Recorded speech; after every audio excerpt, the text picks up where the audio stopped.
Hi students, I am Dr. S. Rajesh Kumar, Assistant Professor of English, Government Degree College, Malkajgiri, Telangana. So today we are going to discuss Wilfred Owen's poem, A Strange Meeting. The title Strange Meeting implies an unusual encounter between two soldiers from opposing nations in hell. So the poem is narrated by a soldier who is a speaker in the poem. And this meeting is strange because in reality, such a meeting between a living and a dead soldier is not possible. So this is a strange meeting between a living soldier and a dead soldier in hell. Let's know more about the poet Wilfred Owen. He was born in the year 1893 and died in 1918. He was a British poet born in Oswestry, UK. So he was killed in action a week before the World War One ended. So he was one of the foremost voices of World War One. World War One took place during 1914 to 1918. It was the war ended in the year 1918. So only four poems were published during his lifetime, and he had a strong bond with his mother. He wrote 664 letters to her, and he depicted horrors of war, destruction, devastation of war in his poetry. And he got inspiration from his own experiences, own wartime experiences, because he was a soldier. He participated in World War One, and so he wrote his experiences in his poetry. He joined army, British Army in the year 1915. His notable poems, well-known poems, are Anthem for Doomed Youth, Insensibility. So he met Siegfried Sassoon at a military hospital, and Siegfried Sassoon, a war poet, along with Siegfried Sassoon and Rupert Brooke, uh, Wilfred Owen was one of the most vocal critics of war. So Siegfried Sassoon, a war poet, encouraged Wilfred Owen to incorporate war experiences into poetry. So Owen was killed on November 4, 1918, in World War One, a week before World War One ended. So this is an anti-war poem. Speaker is a soldier. Let's see first line.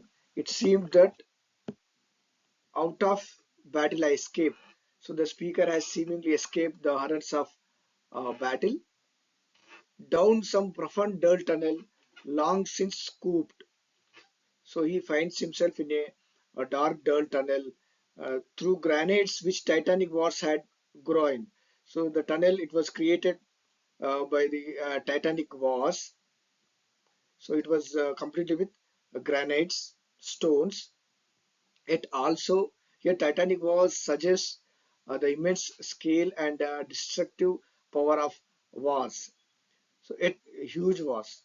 It also their encumbered sleepers groaned. Encumbered means restricted.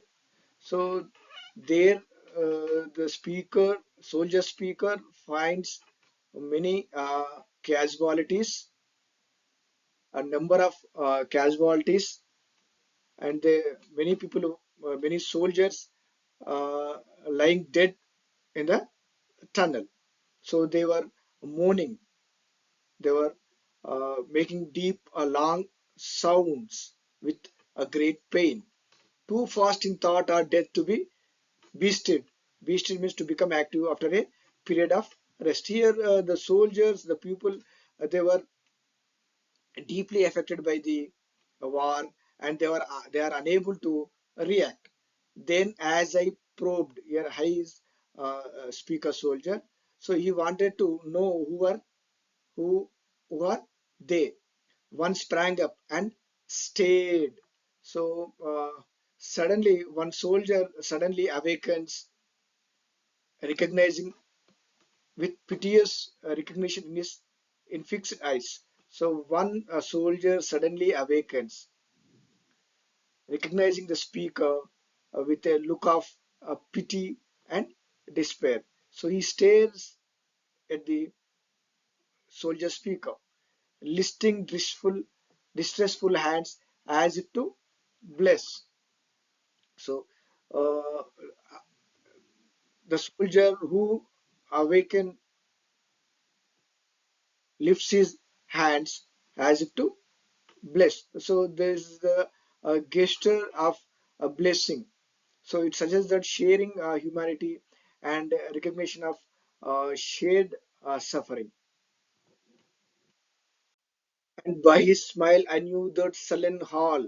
Sullen means gloomy. By his dead smile, I knew we stood in hell. So the soldier speaker recognizes with the dead smile of other soldier, other person, that they are in hell. So they are in hellish underworld. So hell is a place of eternal suffering.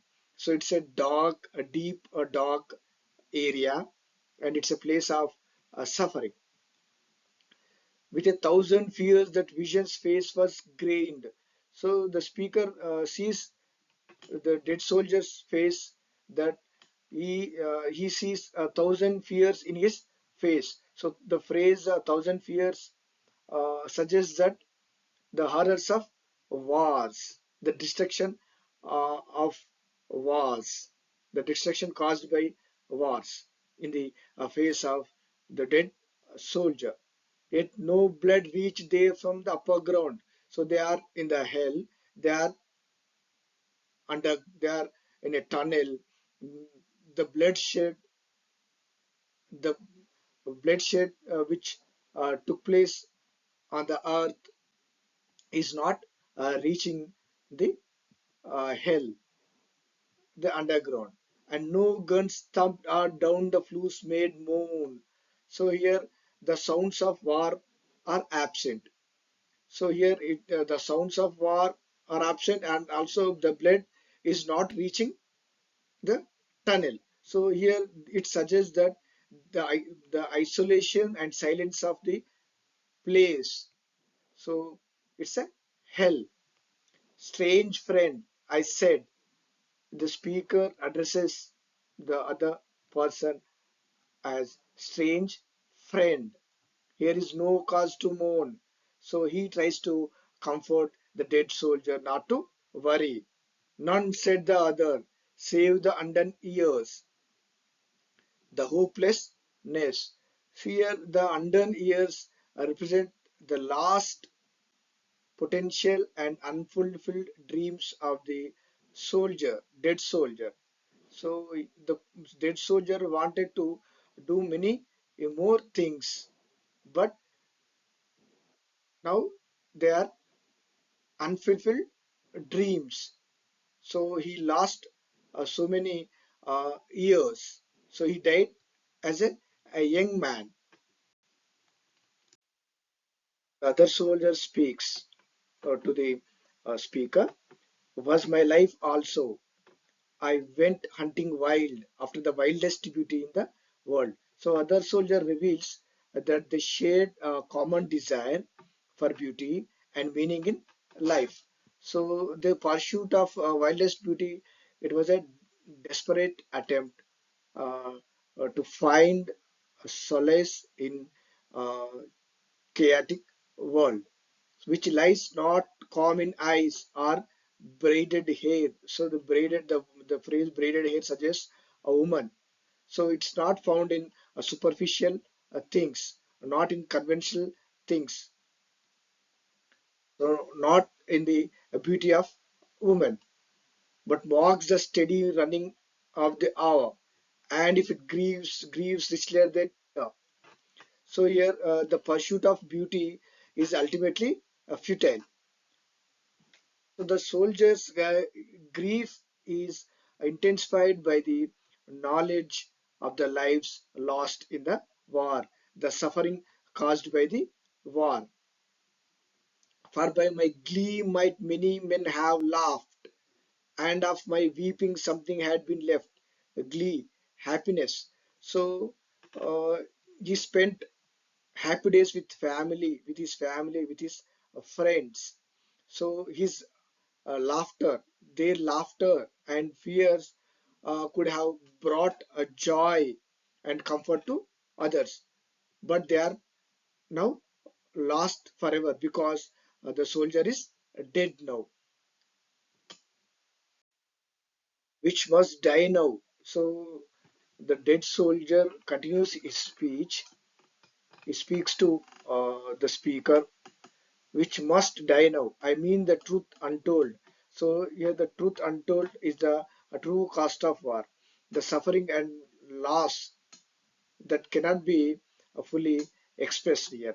So the dead soldier, the other soldier uh, wanted to tell some truth to the world, but it was untold because now he is dead. So he wanted to tell the world that the war is futile. So he wanted to show the horrors of the war. He wanted to comfort the victims. But now it's not possible because he is dead now. So the truth untold, the pity of war, the pity war distilled.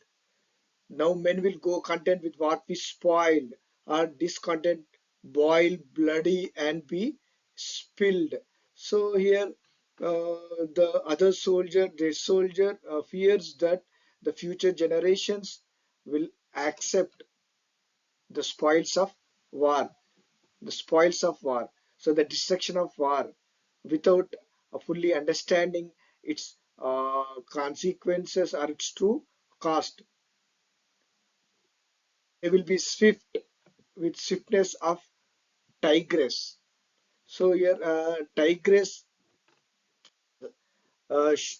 shows the aggressiveness.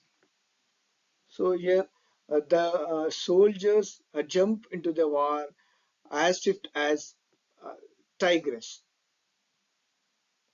So none will break ranks. Two nations trek from progress.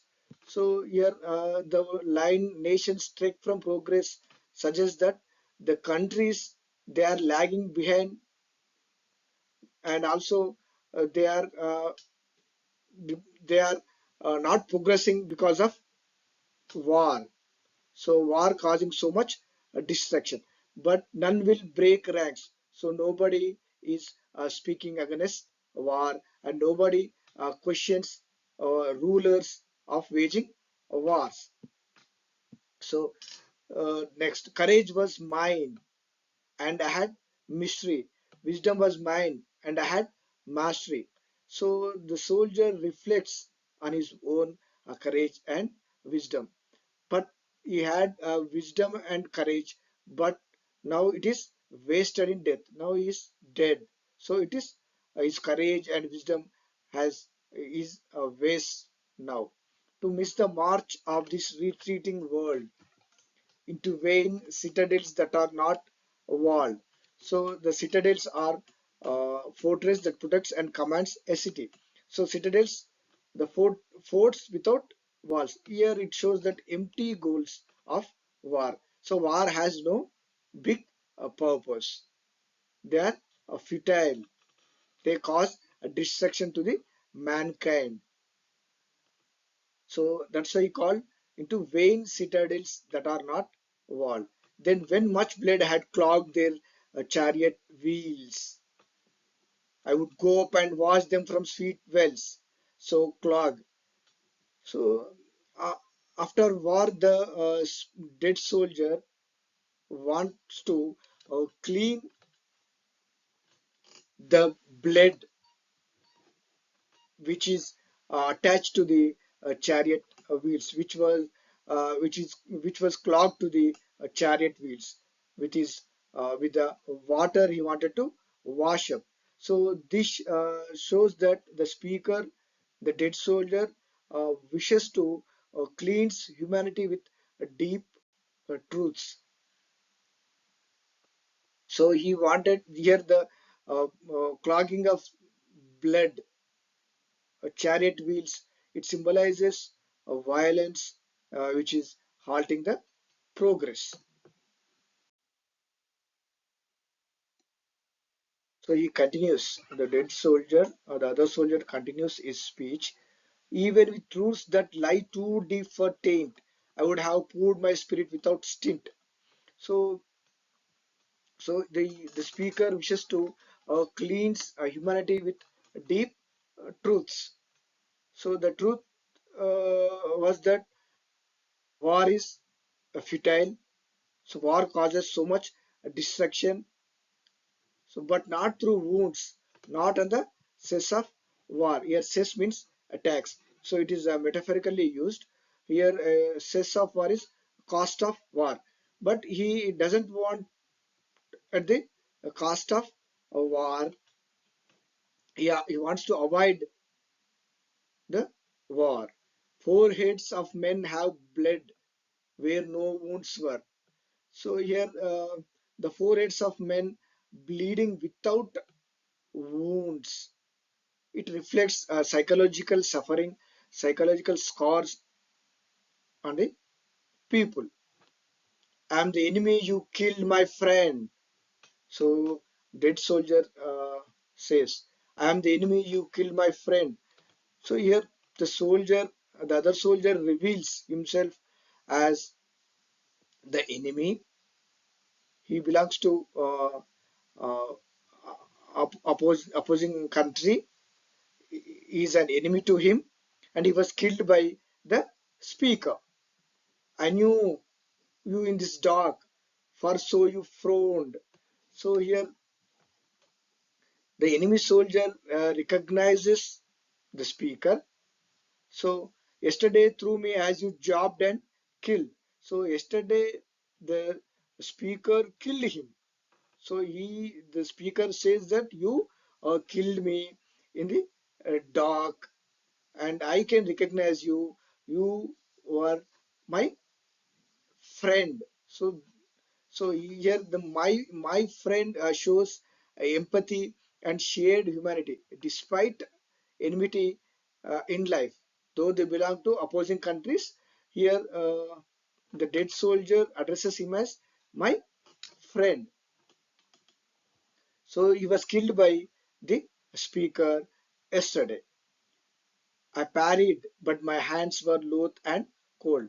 So uh, he couldn't the dead soldier couldn't attack him. He was unwilling and he was reluctant to uh, attack. He couldn't defend himself. So the last line, let us sleep now. So the last line, let us sleep now, suggests peace in death. And it also says an end to the conflict. So an end to the ongoing wars. So let us sleep now.